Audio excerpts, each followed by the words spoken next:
না don't upset be strong না, মানে একটা গ্রুপ যুক্ত হয়ে গেছে, আপনারা কি বুঝতে পারতেছেন না? আমার এতদিনের এই ক্যারিয়ারটা নষ্ট করার জন্য একটা গ্রুপ যুক্ত হয়ে গেছে। আমার মনে হয় বাংলাদেশে কোনো ব্র্যান্ড প্রমোটার এই জায়গাটা ফেস করে না যেটা আমি ফেস করতেছি, পলিটিক্স। হ্যালো হ্যালো, কে বলছেন? কে বলছেন? আপনি কে বলছেন? পিয়াল? কোন পিয়াল? পিয়াল হোসেন?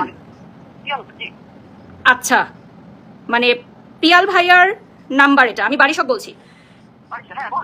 আচ্ছা, একটা স্ক্রিনশট এখানে আমি দেখতে পাচ্ছি। একটা ফ্যাশন শোর জন্য আপনার কাছে 15টা শাড়ি চাওয়া হয়েছিল।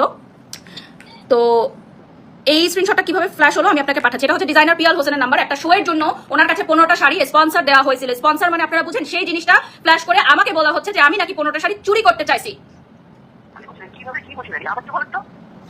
আমাদের ঢাকা ফ্যাশন ডে শো এর জন্য একটা কিউ এর জন্য 15টা শাড়ি মনে হয় চাওয়া হয়েছিল, আর শো স্টপারের জন্য মনে হয় একটা শাড়ি গিফট চাওয়া হয়েছিল। গিফটেড ডালা, এক্স্যাক্টলি গিফটেড ডালার জন্য আমরা 15টা শাড়ি স্পন্সর চাইছিলাম, যে টাকার স্পন্সর না করে 15টা শাড়ি দিবেন, আমরা সেলিব্রিটিদের বাসায় পাঠাবো গিফটেড ডালা হিসাবে, রাইট? হ্যাঁ, ওই যে জামদানি শাড়ির পেজে, রাইট?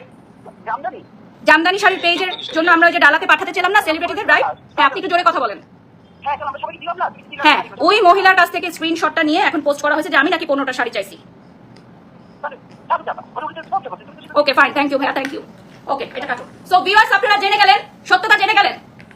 সবকিছুর একটা সীমা থাকে, প্রত্যেকটা জিনিসের একটা সীমা থাকে। 5.2 কে মানুষ দেখছে এর মধ্যে সানশাইন ফ্যাশনের লাইভ। শো এর জন্য ডিজাইনার পিয়াল হোসেন আমাদের শো এর জন্য 15টা শাড়ি গিফটের ডালাতে চাইছিল, 15টা সেলিব্রিটির বাসায় পাঠানোর জন্য। আমার বাড়ি শখের আইডি থেকে নক করা হয়েছে, কারণ স্পন্সরটা আমার দেওয়া কথা হয়েছে।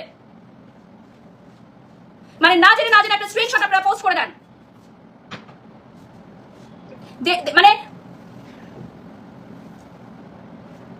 তুমি রাখো ফোন।